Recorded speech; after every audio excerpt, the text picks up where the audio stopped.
Welcome back to Contemporary Black Voices, where we talk about issues impacting the Black community. And our topic today is From the Mouths of Black Republicans.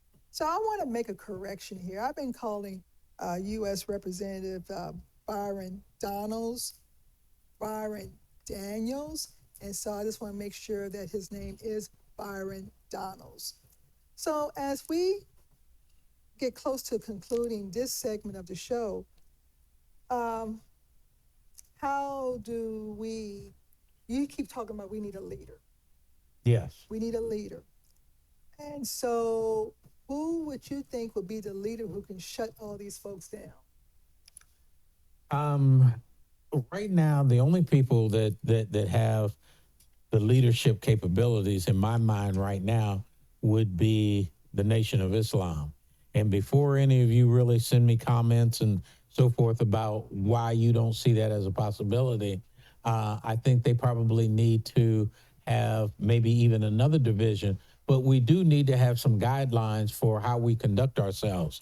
And that's the reason why I talk about the Nation of Islam. When you talk about I forget what, the People's Movement or whatever that Al Sharpton does, or the Rainbow Coalition that Jesse Jackson was doing, they only deal with the rights of people. They don't deal with how people and black folks should conduct themselves.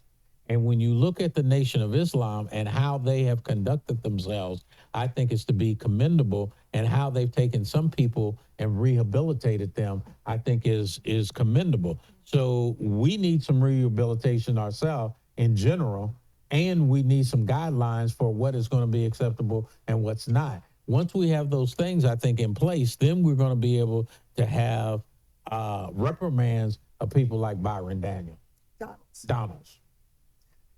You know, can you think of anybody when you were growing up, Black, that was just so far off, so far removed from the center that you could make outlandish comments? No, Yeah, I don't remember anybody either. no. I don't even think it would have been accepted at that time because, again, we had movements and different things like that.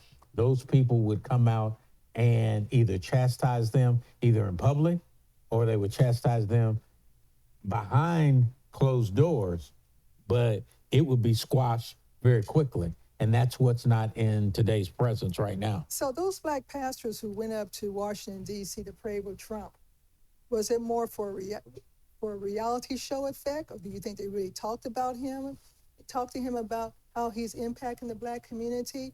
Were they paid off were they paid off for a photo op? Now, are you talking about the ones who went to Trump or the ones who went to Biden? Went to Trump. Um, the ones who went to Trump, my question is I guess the same as yours. Did it really make a difference?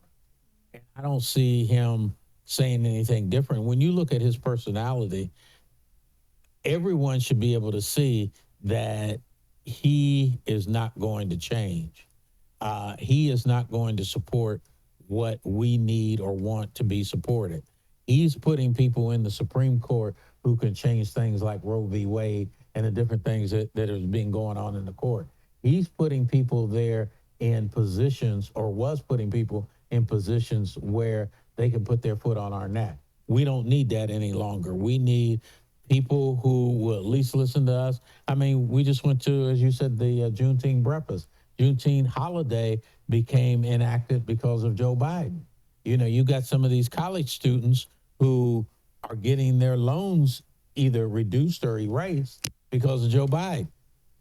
I'm not saying by any means that he's a be all to the end all, but we can't make the same mistake we made before. The same mistake before was you didn't want to vote for Hillary Clinton, so you thought you would get this billionaire guy, and you see what he did to you.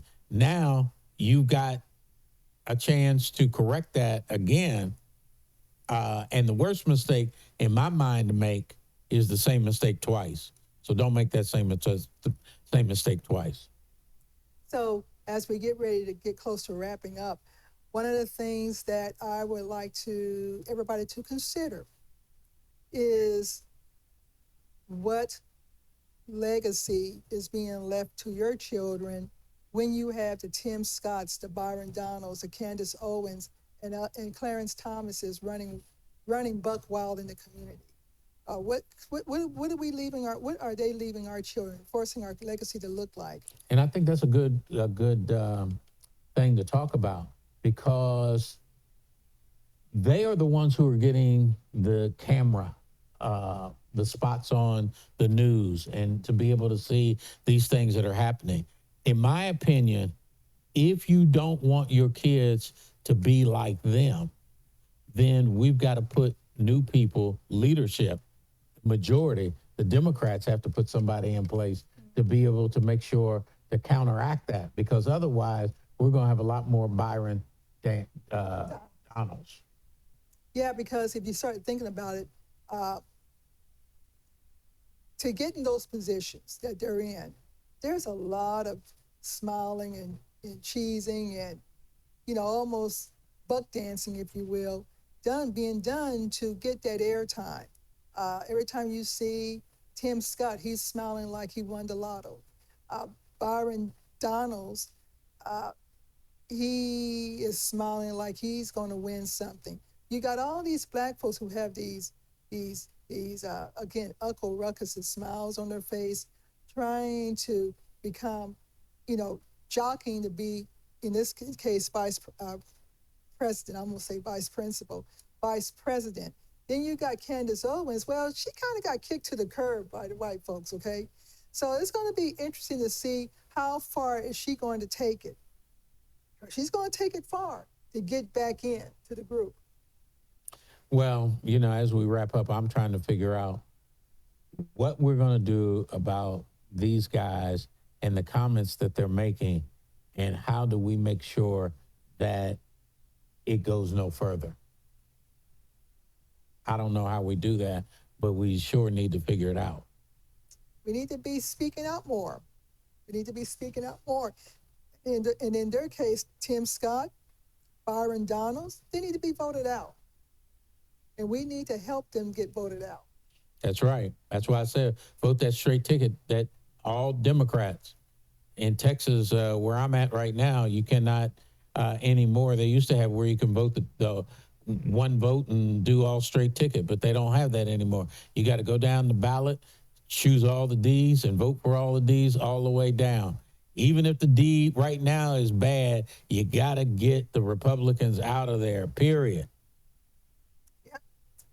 And so, again, this is Contemporary Black Voices. And we have, I know that Chris, myself, Caleb, and Fred, we all have concerns. And I know sometimes we be on the set laughing and having fun, but we do have some serious concerns. I have concerns as to how is this going to impact my son.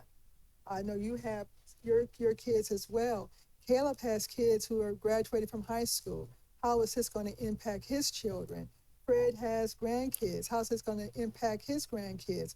And so, as intelligent Black adults, we need to start thinking about, okay, we have lived our life, but what are we leaving for our kids? That is the big question. They've already lost affirmative action. So how's that going to impact their ability to get a job? We've already seen this major anti-DEI movement. How is that going to affect their ability to get a job? So a lot of these actions that's happening right now, it's going to impact our kids' abilities to get jobs and just to be Black and get a job. So I think that we need to start having these conversations more. We need to start having these conversations more in churches as well. It's I think that's another good place that needs to happen, in the churches as well. And we want to hear from the viewers. Yeah, we want to hear from you as well, because again, we are flabbergasted as to what we're seeing. But again, as a mother, I'm concerned as to where this is going to place my son and his kids in the future. And with that being said, this is Sharon Michael Chadwell with Contemporary Black Voices, along with Chris Dawkins. And we, like we say, telling our stories our way. Deuces.